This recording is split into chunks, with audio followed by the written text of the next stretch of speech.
Hello, everyone, and welcome to MMA Island. I'm Zach Harkness, and today I'm joined by Contender Series contract winner and UFC lightweight Uros Medic.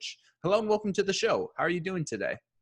Hey Zach, thanks for having me. I'm doing well. I just got back to Alaska last night, and I got some good sleep. And I'm about to go soon and meet up with my coaches. We're having a little barbecue to kind of go over everything that happened. Well, that sounds very nice. So I want to ask about what happened. So let's go right into the first question here. And I think my first question is about the fight week leading up to your Contender Series fight. How was the travel arrangements from the UFC to Vegas, and how did they make your time there? It was amazing. I mean, overall, just the whole experience since we first got in touch with UFC, it was really good. They took great care of us. They booked everything. Basically the way we were looking to fly for our coaches, for myself, everything was perfect. I really have no complaints at all, and how they took care of us. Leading up to the fight, the first week, we had some COVID tests done. Some of the medicals that were missing, I had to do an eye exam. So they had, ride organized for us, people to see, people to talk to, any questions I had. I mean, Noria, Matt, they were all there taking care of us at all times. It was just, I was, amazed by how well organized was the whole bubble, and, how well they kept us safe through the whole process. How were the accommodations? Like, did they put you up in a hotel? Yeah, we were at Marriott Residence Inn, and the whole hotel was just basically for the fighters and the staff. So there was UFC fighters for the event that was happening that week, and then there was us contenders, and then there was other contenders that were doing the media stuff for the upcoming bouts. And so there's a lot of stuff going on, and they're definitely on top of everything. It's truly amazing. And the center of that whole bubble is the UFC Apex Center, which is where you had your Contender Series fight. What was it like in the Apex Center? And did you like fighting in that smaller size cage that they have there? The Apex Center, I mean, that was the first time me, entering the facility like that is that big and it has everything that a fighter can dream of. And it was really amazing. Like going from one place to another, to doing shootings, doing everything that they required us to do. It was very well organized and easy to get around, and there was people everywhere. If we had questions, everybody were wearing face masks, social distancing. So it was just very safe environment. Any questions we had, any misunderstanding, anything like that, they were there to help us out, to take care of everything. So it was amazing, honestly. The whole thing, and the cage, the way it's set up, it's just top notch. If I was to sit down and think, how can I make this better, I don't think I would think of anything. So you can tell there's like a clear quality difference in between the UFC and the other promotions you fought for, namely Alaska Fighting Championships? Certainly. Yeah, I would say for what's for basketball, what's NBA, that's what UFC is for the combat sports. We were treated as the world champions, even though it's just the beginning stage of the career. I felt like I'm being treated like an absolute world champion. So you think that all that stuff that the UFC did to make the experience so enjoyable kind of helped calm some of the nerves that you may have had? I think so, yeah. It was just just not a single bad thing, like, or a bad thought. It was like, oh my God, what is this, or what is that? It was just perfect in every possible way that, there was nothing that I could say that I didn't like about it. It was just amazing the way we were, leading up to the fight itself, the way they had it organized, the way where we can like interact with other fighters, or, the opposite corner. It was just, that's something I do like a lot, is like, all right, we're about to fight this guy. I don't really want to see him around here. I don't want to have him train next to where I'm training. So it was just, I don't know. It's mind blowing how well organized it is. Yeah, from what I've heard, it definitely sounds like it really is. So I want to move into the next question. And originally, you were supposed to take on Taylor Collins at the Contender Series, but he withdrew. So how quickly did the UFC find Gonzalez as their replacement? And was the game plan for Collins different than the one you implemented while facing Gonzalez? Yeah, so yeah, he withdrew. I don't know what happened, honestly. I didn't really, it didn't matter to me. I was leading up to that fight. I was ready to fight anybody. And I was expecting that to happen. Somebody is going to, withdraw. Hopefully they'll find it. Cause I was worried for a hot second. It's like, oh my God, I still want to fight. Is it going to happen? Are they going to find, a proper matchup and whatnot? So, it was a matter of probably a day or two for them to find another opponent. Mikey hopped in and he showed up like a true professional. He made weight on days' notice. I want to thank him. I'll use this opportunity. Without him, I don't know if that would have happened, or I would have to wait for next series or next week. So they are definitely, they were on top of everything. As I said previously, they found an opponent real quick. And as far as my game plan goes, I changed up a couple of little things. But as I said on a post-fight press conference, it was really just a blank face for me. I needed to bash. That was kind of what we talked about as the team, and that what I understood is just I'm going in there and I'm going to do my work no matter who it is. And I said it post-fight too. It's look, I'll do it again. It just, I'm getting ready for this. It's my shot. I'm going to make this happen. So it worked. It did work. And if you look at Gonzalez and you look at Collins, they're pretty different fighters. And you definitely had to maybe adjust your game plan a little bit, as you said. So what would you say, in your opinion, is the biggest stylistic difference in between the way Collins and the way Gonzalez fights? I'd say well, the main adjustment was, I'd say Mikey was less of a wrestler than Collins. Either way, I would have put on a clinic for either one. And I don't think I would let them lead the fight and the pace, because that's kind of my go-to is I'm going to, move forward. I'm going to make sure that it's my pace and I try to stick with it.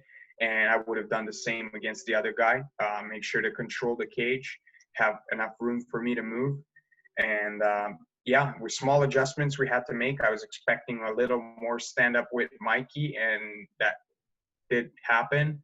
I was a little worried about those spinning kicks that he's throwing, and he did catch me with one. But I mean, I took it and I just kept moving forward and pressuring him. And, a couple of those big body shots definitely sealed the deal. Yeah. And just let's say you fight Collins, who brings a more wrestle-heavy approach just for this hypothetical scenario. So say that he takes you down. Is your game plan more of to try and defend the takedown, or do you have faith in your submissions, because you do have 2 wins by triangle choke in your career? Yeah, I mean, regardless of whether it's Collins or whoever it is, I don't think he deserves much attention. He pulled out from the fight. So if it was another wrestler or a jiu-jitsu guy, I'm comfortable either way. So, I would try to defend takedowns and bring up the fight up standing, just because I prefer it that way. And I like to, stop people my way. If, opportunity is on the ground, definitely going to move forward with that. But as far as this, whether it's going to be a wrestler, a Brazilian jiu-jitsu guy, or just a striker, either way, I'll take it. Yeah, and although Gonzalez was a short notice replacement, I'm sure you and your team did some tape study on him. So what, if anything, did you find while watching tape that helped you win the fight in the way that you did? Well, what it helped me, basically, I've seen what kind of style he is, the moving like kind of Wonder Boy, I'd compare it, sideways a lot, Taekwondo. So I did have that in mind, and I knew how to move against it, and what kind of pressure to put on. As you've seen, I was the bigger guy in the fight, and that's something to expect in future. I mean, you haven't seen me in person, but I will, for the most part, be a bigger guy in 155 division. That's what is going to be a fact. I mean, as I said on a post-fight press conference, I'm 6'1", and definitely going to make sure that any fighter that steps in that cage feel the power and the strength that comes with a 6'1", 170 plus pound person, you know. Yeah, and do you believe that your height and size advantage that you have over a lot of the white lightweights, it gives you like an advantage over them? Do you think that you're very good at implementing the size that you have over the other lightweight competitors? I believe so. The time will tell, and it'll show. I'm going to, you know, make sure to put in good work, and I think the results will come. So I'm not too worried about that. Right. So in the fight itself, Gonzalez opened up the fight at a very fast pace, which led to you turning up your output as well. Now, did you expect him to start out the fight as fast as he did? I did not, honestly. I thought he was going to be more calculated, which would have given me a lot more room uh, to work on what I intentionally wanted, which is how I started off with some of the kicks to chop that front leg down. Um, so I didn't expect him to move as intensive and as fast, but I was able to adjust very quickly. Yeah, it did seem like you were able to address it very quickly. And now it says, now that you said that, you weren't really expecting that, no, starting out so fast might have taken you a bit out of your comfort zone. So now looking into the future, are you more confident about fighting in other fights that start faster like that now that you know what to expect? It doesn't matter. I will adjust accordingly to whatever kind of style there is. I've been doing this for long enough for me to adjust, you know, whatever comfortable or uncomfortable is. Comfort zone or not, it doesn't really change a whole lot for me. I am far away from my comfort zone being where I'm at in my life, you know, and comfort zone is for me not comfortable zone. So I'm happy to be there. Yeah, in that zone, that's the mentality of champions. So, one of the things that seemed to be a huge part of Gonzalez's game plan was the head kicks, specifically the spinning back kicks. Do you Mhm. think the reason behind he was throwing all those was he was trying to score a bonus winning knockout? And did you see that? Did you feel almost more confident because you believe that he was like, I don't know, trying to get you out of there too quickly? I think so. It's not about whether or not I was too confident seeing that, but my idea is that after I expected at least one of the spinning back kicks, right? I've seen him do it on the previous footage. I expected it, and it was faster than I expected, honestly, and it went over my head, and as you could see it in the video, and it did catch me a little bit. Um, but moving forward into the fight, I believe that I tried to stay ready throughout the year, right? I believe that I was in better shape for that fight, ready more than he was. Even though I only had a couple week notice, I tried to train throughout the whole year and do cross training with other activities just to stay in somewhat good shape. You know, all the fighters, people that fight, they know fight shape, it's not being in good shape. Those are two different things, right? You can be as good of a shape you want. Being fight ready is an absolutely different thing. And that's why we have 8 to 12 week camps for some bigger fights, right? So I only had a couple weeks to prepare and get my weight in order. So it was a little bit new to me just because I never cut weight before. So I'm like, how am I going to work all this? Where do I need to be? So I got in touch with the Dr. Mateo at Capo Nutrition. He works with Marvin Vittori, and I worked with him on getting that weight down. So he certainly helped me. It was slightly short notice for him as well, but everything was short notice. So I just, you know, my mentality was I am a professional and I'm going to make this happen, you know, and there was no doubt in my mind that I'm going to go through the whole process as a professional. Make weight. I was 155 on the dot. I had an extra pound. I didn't use it, you know. I could have stepped on the scale at 156 and be safe, right? Anyways, um, Capo Nutrition, Dr. Mateo had certainly helped with it. And then, you know, leading up to the fight, I had my coaches with me in Anchorage Brazilian Jiu Jitsu.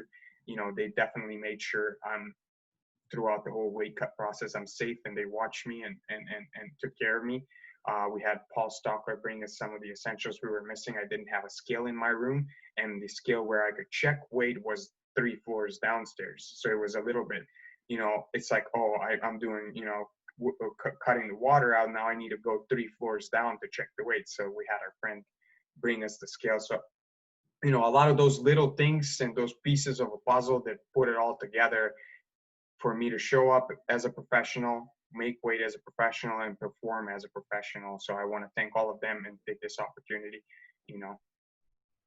So you mentioned something interesting, saying that fight shape is not really equivalent to good shape. So I want to go back to the Gonzalez fight, and it seemed that he was a little bit tired after throwing a bunch of those kicks. I mean, how could you not be? You know, you throw a spinning back kick and it misses, it drains a lot of energy. Do you think that Exactly. he gassed himself out a little bit too early? He wasn't in the best fight shape. I think he might have. I think he might have with those spinning back kicks, but I think that he was playing it safe because it didn't seem like he wanted to box. So I was trying to get in close range and work the hands, and you could see I landed one bigger left hand. Like it was, I didn't even move my body as much to utilize all the power of right, and I caught him pretty good with the left hand, and it didn't seem like he was trying to get into a big exchange, and I think that he was hoping to land one of those bigger spinning back kicks and seal a deal, and that would have probably gotten him a contract if he made that happen. But I think that might have been the only way to go for him at that point. And then I did hear his corner talking about taking me to the deep water because it looks like he had either a plan to knock me out quick or go down to grappling and try to submit me. I guess he was confident in his jiu-jitsu, but I wasn't worried about that either. So you mentioned that you don't think that he wanted to box with you. Do you think that this is something he figured out before the fight and watching your fight tape, or do you think that he didn't want to box with you the moment that you hit him? I'm not sure, honestly. He probably did see some footage. I don't know if that played a big role. Then, those moments when you show up in the fight and then you see the size of a guy, and sometimes you could see, the mentality and the drive for the victory. And I think that might have played a role in him, even in the weigh-ins. I did talk to him through the mask a little bit, and I said, thank you for showing up on a short notice. And I said, you want to take the sunglasses off? Are you ready to bang? And he did take the sunglasses off, but I did not hear anything from him. But as I said, you show up on days notice and you make the weight and you put on a fight, he's got my respect 100%. Oh yeah, most definitely. Fighters taking fights on short notice. It's a really good thing to do. It saves pretty much everyone. Now, I want to move into the next question. And after you scored the KO, you stared into the camera and said the now famous line, "That's why they call me the doctor, because I bring in the nurse." Now, with 100% honesty, did you come with that line on the spot, or did you have it prepared? No, I had it. So once on a training session, I did mention that they're like, why doctor? I'm like, because I'm going to bring in the nurses, to take the people out of the cage and I remembered that in a moment. I didn't come up with that on the spot. No. No, but even if you didn't, that still was a pretty great line. It seemed a lot Thank of you. people found that funny. Do you think, like, I don't know, showing that extra bit of charisma after the knockout, it didn't seem like you needed that because the knockout speaks for itself, but do you think that it helped, per se, get you that 100% contract certainty? Because Dana White seemed like he knew that he wanted to sign you just like that. I'm not sure. I mean, whether or not I don't even know if he heard me say that. I didn't see him at the moment. I noticed I wasn't paying too much attention on where he's at and what his reactions were, but it was overwhelming, honestly. It's like a dream coming true, but it's not yet. It's like you're getting pumped, it's about to happen, and I don't know if it's actually going to happen. So it was just those moments before getting a contract and scoring it. I was like, okay, I'm confident. I did the right thing. I did everything right. I try to put after the fight, I try to talk about some sportsmanship and just overall do what I naturally do, is just, okay, I'm just gonna say what it is and how it is and how I feel. And then they brought up my family and my brother. That kind of it started being emotional for me. So I'm like, all right, I just need to chill out, and I took a deep breath. But I wasn't sure if he's gonna give me a contract all until the last second, because I mean, there's been other fights, there's been other guys, but it looks like he liked the charisma, he liked personality, and I hope to have a lot more of that in future. So what was your reaction when you heard him say, like you had that headset on and you heard him say, "Welcome to the UFC"? What was that like? What was that moment like? I, it still doesn't feel as real to me. It's so crazy, honestly. I worked for this for a long time, and I mentioned it several times before. I feel bad talking about it over again and again. But the moment that happened, it it still didn't feel like it. I think leading up to my next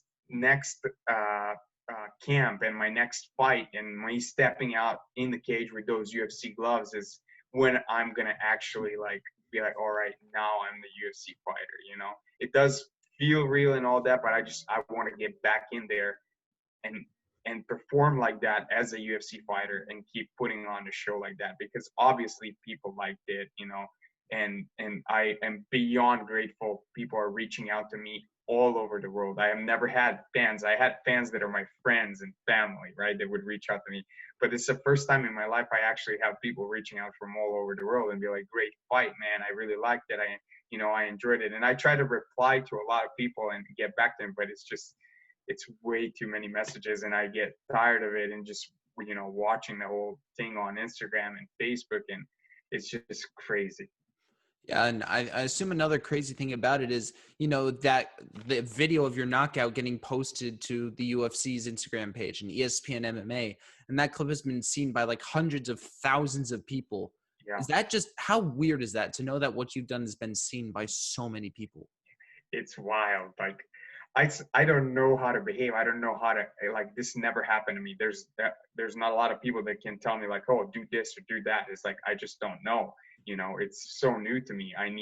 It's a learning process of dealing with everything. It's like, how do you got to interact with your fans, and then at the same time, it takes up so much of your time and energy, and I don't want to read all the comments, but I end up sometimes doing it, catching myself scrolling through them, and I'm laughing. This guy says he needs a doctor for his haircut. This other person says, what did they say? He needs to get some sun. Or what Paul Felder said, it looks like he wanted to be a surfer, but it doesn't seem like he's been getting a whole lot of sun out there or something like that. It was just funny, just going through that stuff. It's wild. Yeah, it seems like it must be. Now that you're officially in the UFC, you must have some big plans for your fighting future. So when will you make your UFC debut? When are you trying to? And who are some of the names that you're looking at? So I I don't know for sure when is going to happen, the debut. I'm hoping to have it, as soon as possible, probably within a month or two at the most. We're going to start my camp pretty soon here. As I said, I just got back to Alaska last night. So I still need to talk to coaches. We need to sit down. We need to make a plan. We need to program everything.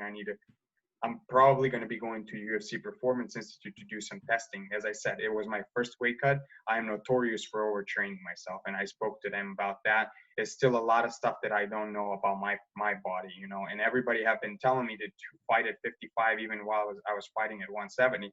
And I said, yeah, I'm going to do it, but at this point, like, I don't even know how to do a weight cut. It's like I don't know anything, and I would just end up starving myself and feeling like crap, and potentially performed very bad. And what did I do then? I needed professional help to go through the whole process because I wanted to do it right. So I've been following these doctors online, these coaches and everything, fight camp conditioning. I've been talking to a lot of people, and I read a lot about it. I studied sports and physical education, and that's something I always wanted to do. I want to study nutrition. As soon as I start being a full-time fighter, I'm going to try to get in school for some nutrition because I really enjoy that, and I spend time in the kitchen and I don't mind it. When I was there with my coach, um, leading up to the fight, I was there on 27th and I fought on 4th. So for the first week or so, I was cooking every day because I had time on my hands and I had proper nutrition. And I also had a doctor to tell me what I need to eat. And it was easy and joyful for me to just spend time in the kitchen and be a little food scientist. So, as I said, looking at it, a month or two, I'm going to start my camp as soon as possible, but I do need to go to UFC and do a little bit of testing so they can guide me in the right direction so I can see where I'm at, as far as everything else goes, because I definitely want to fight as soon as possible. And I want to fight some big names soon, but no, there's no need to rush. a path that I have chose a long time ago, and I really enjoy every second of it, right? So why rush?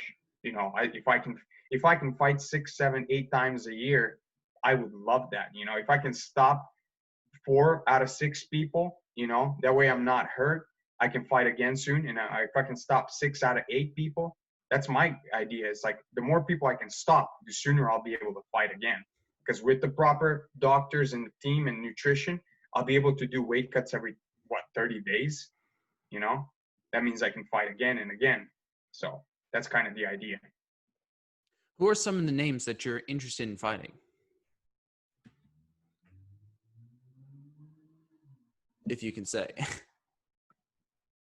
Yeah. Sorry, I interrupted for a second. Can you hear me? Yeah, I can. Okay. Yeah, it said, who are some of the names you'd be interested in fighting? Oh, sorry. I didn't hear it. It interrupted. Okay. I don't know, honestly. I need to sit down with coaches and talk about that stuff and talk to my manager about it. He also, you know, it plays a big role in all of this. Nicholas Oliver at All Fight Management, he definitely have been helping me through the whole process, and we're gonna work on that together and see if we can lock some fight in. And I want to be, I want to get some of those testing results so I have some knowledge on what I need to do and how I need to work this so I'm in best shape possible. That way I'm available for UFC at any time. They can call me up in the middle of the night, be like, all right, we need somebody to jump in 3-day notice, and I'm ready. You know, I can make this weight. I'm walking around the right weight. I'm feeling good, and I'm mentally good. I'm mentally good right now to fight, but I still want to go through the process because there's really no need to rush as far as I know and as far as I've been told. You know, even though I'm very anxious to get back in the cage, I don't think it's smart to just rush back in and fight anybody, you know, just because, oh, I want to fight. I will fight. I know I will fight, and I'll fight a lot. It's just that doing it the right way, taking the right, precaution measures and steps to get my weight the proper way. That way I'm not suffering. I mean, even Khabib Nurmagomedov had one time went to hospital after a weight cut. I mean, if you remember, it was a while back, you know, but it happens to the best of us, you know. So you got to do it the right way. I want to be a long time fighter. You know, there's a lot of these guys, they'll tell you straight up, oh, I'm in here to get all this money and I'm out of here. I don't care about all this money, right? I'm not in it for that. I did it for free, as I said, and I'll fight again. It doesn't matter to me. It doesn't play a role. Money comes with it, right? I came here for knowledge to this country. I came for experiences, you know. Money comes with all of it. I have a good quality of life, and the lifestyle that I live allows me to do things that I do, you know. So, and I'm going to keep it that way. I don't party, do drugs, and do stupid shit, you know. I'm focused and I want to do this because it brings me all the joy that some people find, you know, in other places, or they don't find, so they go partying and finding that kind of satisfaction. This brings me everything I need. I'm basically a complete person with it. Well, everyone has their thing, and it sounds great that that's yours. So I want to move into the next question. And so some people may not be familiar with your story. So as quick as you can, or just as long as you want to, can you tell the story of leaving Serbia and eventually starting training in MMA? Yeah, so I was a kickboxer back home in Serbia. It's Fight Club Novi Sad is the kickboxing club that I trained at, and I competed for them. And I did okay. I have had a couple losses, but majority wins, some knockouts, mostly just amateur stuff. I never got paid for it, and it was always headgear and, you know, shin pads and all protection that comes with kickboxing. I did third on European Championship in Italy. I did third on World Cup. I was a champion of Serbia at K1, champion of province of Serbia in Vojvodina in like K1, low kick, full contact, and several different disciplines. I got an opportunity to go to United States, and it was either going somewhere to East Coast or going, you know, to Alaska or like Colorado. And for some reason, my friend told me about Alaska, and he said he was there, and it's very nice. It's a wilderness. There's a lot of stuff to see, and I was always a nature kind of guy, you know, rather than a city, because I did have opportunities to live in the city as I grew up near Novi Sad. I grew up in Budisava. It's like a small place next to a bigger, like 500,000 people city. and Belgrade is like 2 million, which was about an hour and a half away. So I did get an opportunity to experience that city lifestyle, and I grew up in it, and I loved it. You know, nightlife, you know, things are working, shiny lights, all of that. And then I'm like, okay, I want to experience the nature and the wild side of the nature, right? So I'm going to go to Alaska. And next thing you know, it's my first flight in my life. All of my traveling was based on car and train and bus. So I'm flying, you know, it's crazy. It's all happening. I'm going to Alaska. And when I got here, I told some people that I did kickboxing back home, and they're like, you gotta come train with us, this and that. So I met some random people at a place I worked at. I worked at a restaurant. They took me to one gym, and then I asked around. It's like, where should I train? And this one person told me to go to Anchorage Brazilian Jiu-Jitsu. And I go to the gym, and these guys are just phenomenal. Like, I start making friends there. Coaches like me. I like pretty much everybody in the gym. And I just, that's where it kind of took off. Like, I had my first fight 2016 it was like an open area, and it had a cage set up. It was outside, outdoors. I still have the video of it. I think I knocked this guy out in like 2 minutes into a fight. I did a step back and a big left hand, and he just landed right on the chin. He just fell, and he missed the weight for like 10 pounds. He was probably 180. And I still took a fight. You know, I'm like, dude, this guy, you know, he was like, what, maybe 1-0, 2-0, and I'm 0-0. So I'm like, yeah, or he was 1-1. I can't remember, you know. Anyways, I felt confident. I'm like, he missed weight. It doesn't matter. I'm going to stop this guy. And I was just still a beginner when it comes to MMA. I did have experience in kickboxing, but it's not the same thing, you know. Biking and mountain biking is two different things, you know. Same goes with combat sports. It's similar, but there's big differences, especially takedowns, jiu-jitsu, all of that good stuff that I didn't do as much, you know, when I was in Serbia. I stopped him, and that's where I started seeing the clear path where I want to go with. Like, I want to be a fighter. This is what I'm going to do. You know, moving forward, I just kept training nonstop. Yeah, it's a very good story. And you've come so far ever since that time. And now you're already to the Contender Series and inside the UFC. So us fans, we know that the Contender Series is a very extra stressful for fighters because they have so much on the line. Did you feel any extra pressure leading up to your Contender Series bout? And do you consider that the biggest fight in your career? If there was extra pressure, there was a little bit, because Big Boss was there. You know, Dana himself, he's going to watch me fight. There was that side of it. But then there was the other side of it, which is what I focused on, is for 5 years, I have done everything that's in my power to get this opportunity. I have trained hard. I have followed the simple steps of don't go partying, don't do drugs, don't get in trouble outside of, you know, your gym, don't go street fighting and this and that. I have done everything. I have, you know, studied the martial arts. I've read the books. I spend my time watching the videos. I spend my time, you know, studying the fighters. I talk about fighting. I sleep thinking about fighting. I eat fighting, you know, and that's what I focused on. So there was two things I could look at. Oh my God, I'm fighting for biggest thing in my life, or I have done everything right by this point. I need to make this happen. So I just, you know, go back to my book. I read Mind Gym, and I'll go back to that. You know, part 2, living the dream. That's where it starts, right? So I just go back and I read it all over again, right?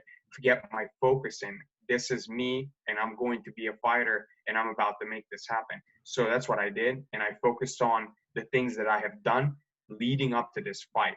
And I remember the little things 5 years ago, the first fight, you know, people I met through the sports, going to Hawaii, training with some of the guys there, you know, all those little things, talking to my coach from back in Serbia.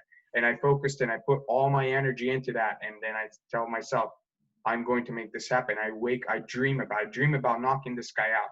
I swear to God, I woke up in the middle, but we were in leading up to the fight, maybe 7 days before the fight.